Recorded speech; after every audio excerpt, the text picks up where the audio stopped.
many of us knew it was a genocide. Why? Because the blue and white country was very open about its intentions to do so against Palestinians in Gaza. But because Western countries love paperwork, now it has been confirmed by countless international organizations, courts, human rights groups, NGOs, etc., that, as many of us knew, the whole world knew, that it is indeed a genocide. And just a friendly reminder, the obsession Western countries have with institutions is just a way to justify and protect their monopoly on violence. We all know the names of the main countries that are directly complicit with the genocide in Gaza. That without their collaboration, it wouldn't be possible. But did you know that Sweden is also involved in the genocide in Gaza? Why talk about Sweden? A small country with a small population. Why not just focus on the big guys? Here's the thing, I live in Sweden.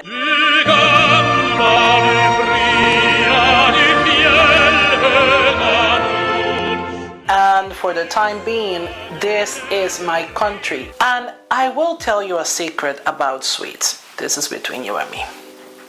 They are obsessed with their image internationally, and they hate when you tell the rest of the world about what happens here. A lot of it is being hidden because Swedish is a very small language, and I want the world to know, and even if it's just one person outside of Sweden, it can make a huge difference, not only for minorities, refugees, and immigrants in general that live here in Sweden, but especially for people here who are against the genocide in Gaza. Now, let's talk about colonialism is a business.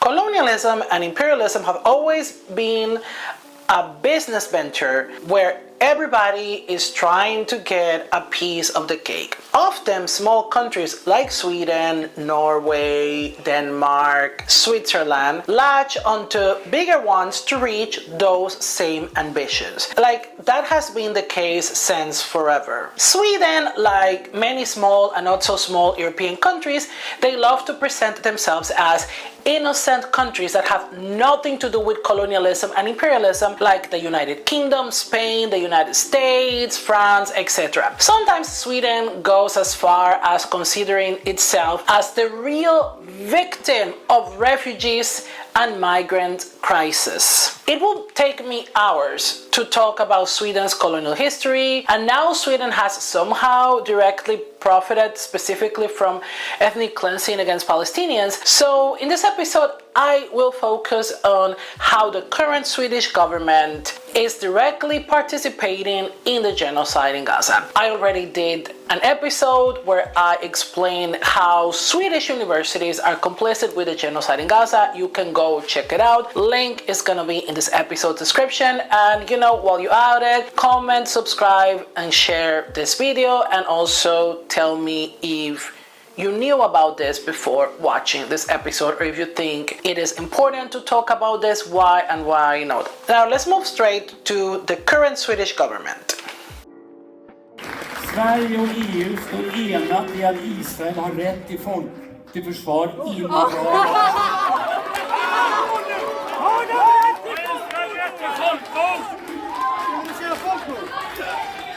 Har Israel rätt att begå folkmord? Vi hörde det!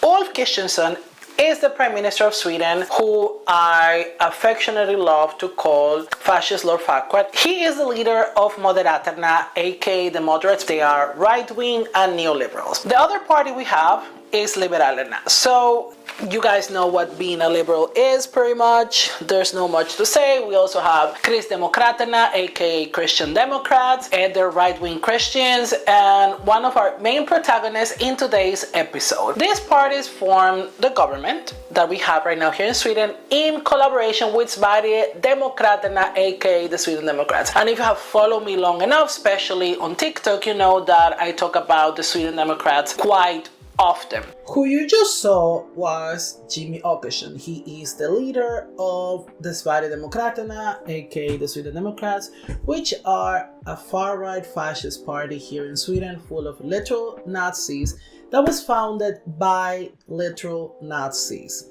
I am not exaggerating, that's literally the truth. The party was founded by someone who went to Germany to volunteer in the army of the failed Austrian painter with a mustache.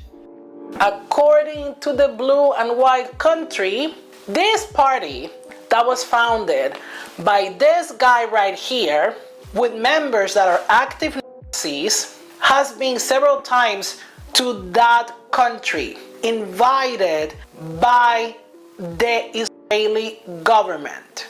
I am not exaggerating. The support of this party by itself with the genocide in Gaza deserves its own episode, but it's very clear and explicit how they openly harass people, how they openly support the genocide, how they constantly deny it, and how they use very racist and Islamophobic and in some cases anti-Semitic rhetoric to attack those who are against the genocide in Gaza.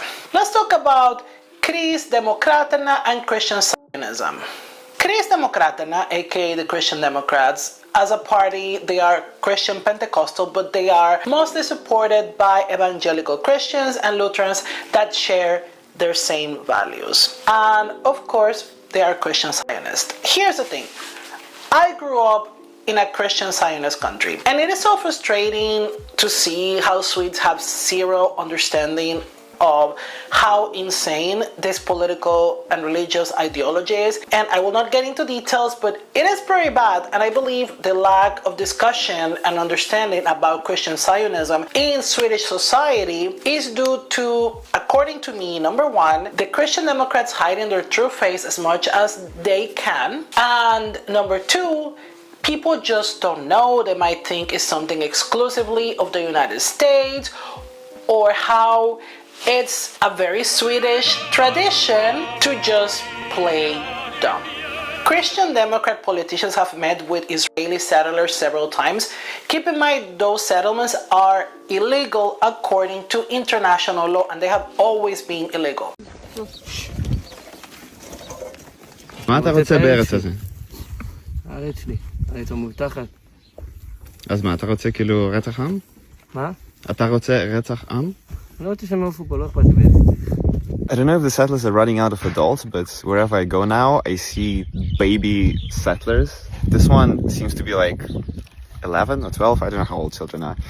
Anyway, these are all Palestinian houses, of course, and they sat in the couches there, and now they're here, and they're trying to stir shit up and to create a provocation, and now they're calling the police on us, saying that this is a closed military zone, which would of course mean that they're also not allowed to be here. But they seem to be quite happy sitting on the rocks inside the Palestinian village of Muhmas. Take a step back. This is not your land.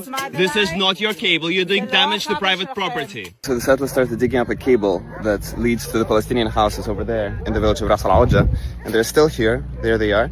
And then we got a visit from Zohar Sabah, the engineer of the ethnic cleansing of the village of Marajat. So this is Zohar, a sanctioned settler who is directly responsible for the ethnic cleansing of Marajat and for countless terror attacks against Palestinians in the South Jordan Valley.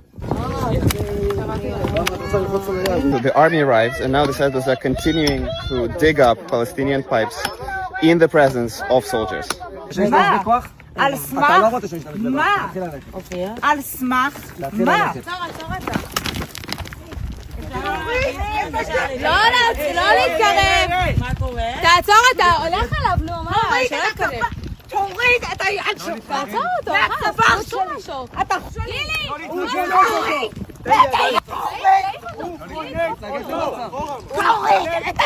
Don't touch me with your gun. Move away. מתקרב, אני מעיפה לך. Don't touch me with your gun. אתה חונק אותי! אתה חונק אותי! חונק אותי! אתה מושך אותי! אתה מושך אותי! נו מה? אתה חונק אותי! השופט יראה את כל זה. יש מצב אחר, יש להם התחייבות. Hey, don't touch me. You just attacked me. Move away. Don't touch me. Don't fucking touch me. Move your hands away from me. Hey, move away from me. Move away. Are you gonna do anything? He just attacked me. You're gonna do anything about it? You're gonna do anything about it? You just watched him attack me. When I talk about Israeli child soldiers, I mean that in a very literal way. Right now, this kid, who's like 14, is enforcing the orders of the soldier. What are they doing right now? He's destroying a security camera. They're destroying it or taking it out? This is Eid from Khair, and here with me Khalil, the council manager. We want to update you about the current situation in Khair and what happened since the early hours of the morning. Settlers in army uniform invaded Khair village with support of the main army unit of Hebron, and they uprooted more than 100 small olive trees from the area of Khair.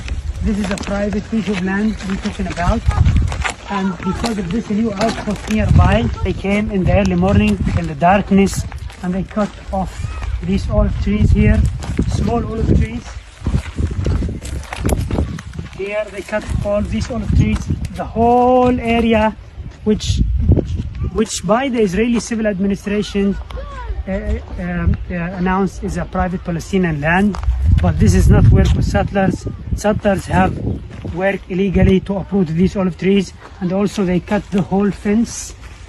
The fence was here, the whole fence cut by settlers in the morning, and then they put it in their trucks and take it away, and they locked everybody from Khair inside their homes, prevented people from coming close to their land.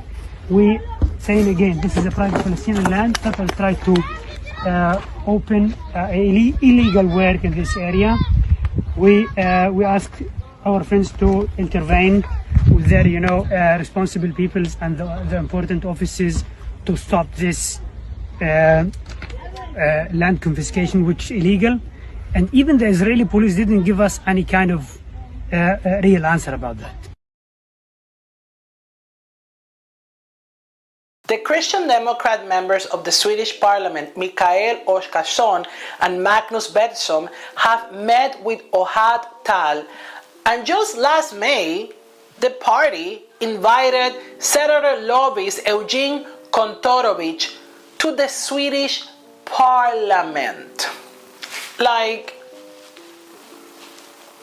Now let's talk about Sweden and weapons. The Swedish weapon industry is controversial to say the least. For decades, Sweden has been involved directly and indirectly in weapons and technology that has been used in unjust wars, genocides, and imperialism. To talk about it, it could take hours, and that's actually an episode that I'm working on. In the meantime, you can check the special episode where I talk about Swedish universities who are directly involved in the genocide in Gaza, and that's a very good way to understand how Swedish technology and collaborations help and aid imperialism and colonialism in the global south, not only against Palestinians but also in other places. But this episode is not about Swedish hypocrisy when it comes to the rest of the world, and it's not about countries being hypocrites in general. I want to talk about specific current events. And I know that some of Sweden's Sims are going to the comment sections and say that it is just capitalism, that they are private companies, that they have nothing to do with the Swedish government, blah, blah, blah, blah, blah. Let me tell you something. First of all, Sweden's export industry is strictly regulated. These companies can't even sell a bullet without the government's permission. And number two, as you will see in this section of this episode, it is not only private companies, the Swedish state and Swedish politicians directly involved in the genocide in Gaza, using our money of the taxes that we pay to aid directly or indirectly the genocide in Gaza. Politicians from the Christian Democrats also directly invest in weapon companies that are either Israeli or directly working with the Israeli military, or companies that produce weapons that are used in the genocide in Gaza. Meaning that yes, these politicians are using not only your vote and your taxes that you pay, but also the power that you give them as someone who voted for them to profit directly from such a genocide and lobby for it. Alice Todorescu Move, she's like one of the most passionately defenders of Israel in Sweden.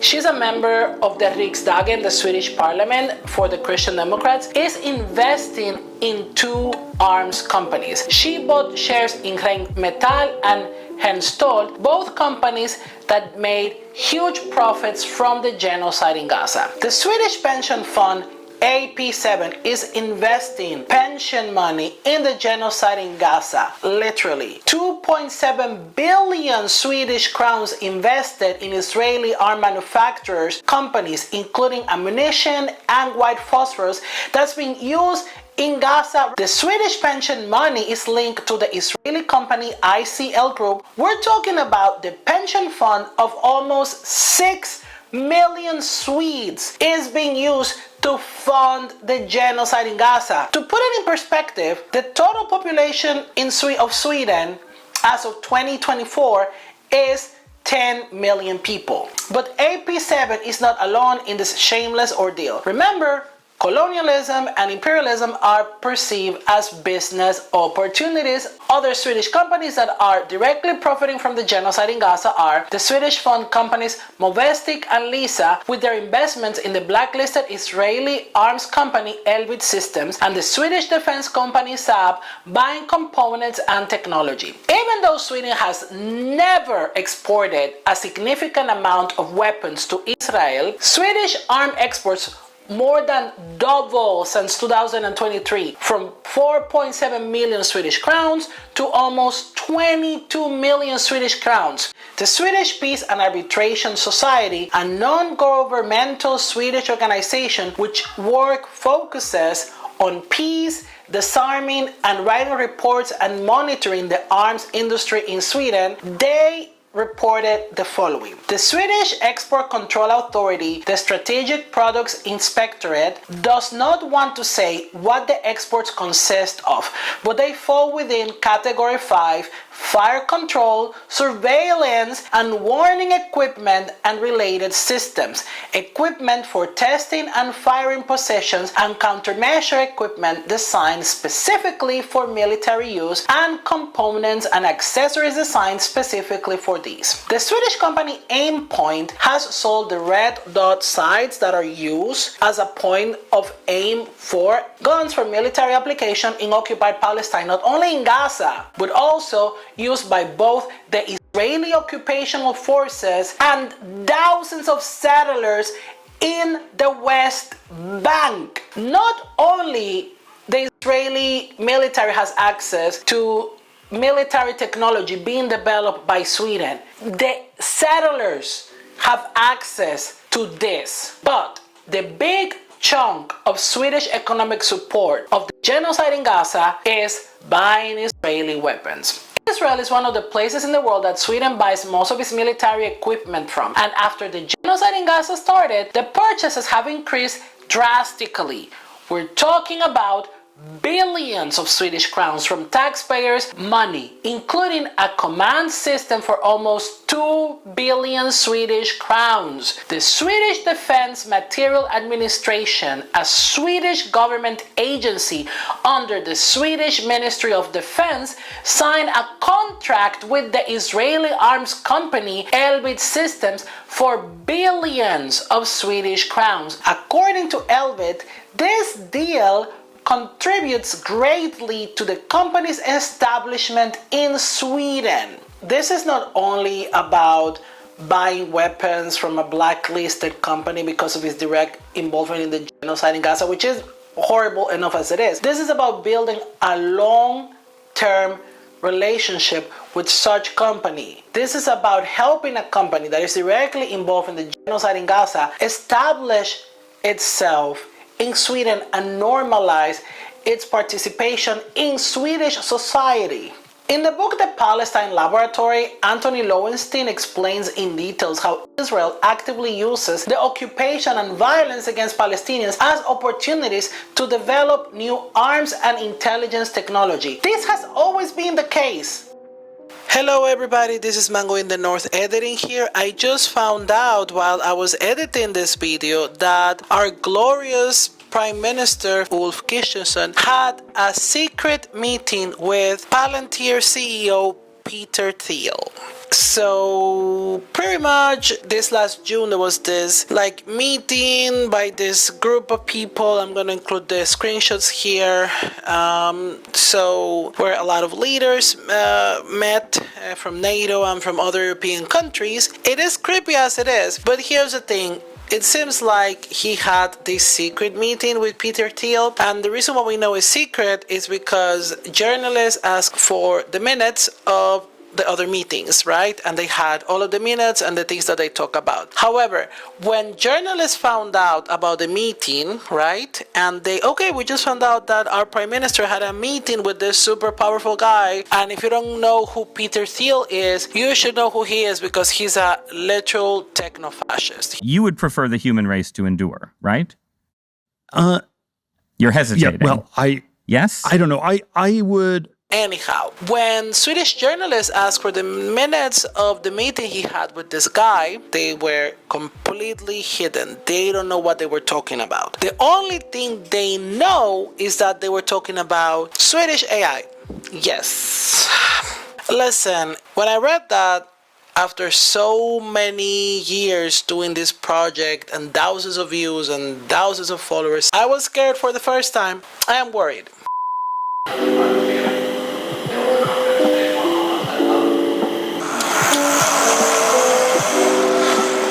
Okay. I'm in Stockholm, Sweden right now. I'm standing in front of the Palestinian embassy here in Stockholm. Sweden recognized Palestine in 2014, and this embassy was opened, I think, in 2014 and 2015. However, that hasn't stopped Sweden from supporting the genocide in Gaza, as you can tell in this episode, as well as other shameless things that the Swedish government is doing, including not allowing Palestinian children to come to Sweden to get care, and also refusing to fund UNRWA again. And we also have a government that is increasingly more hostile, not only against pro-Palestine demonstrators, but also against anyone who's from the Middle East, who's Muslim, who's a refugee, who's a migrant, etc. And I don't know what else to say, to be honest. I just don't know what else to say. I have re-recorded this part of the episode a million times. I just want the genocide to stop. Yeah, what else is there to say? I'm gonna have the link of some families here in this episode's description that you can support, and thanks for watching.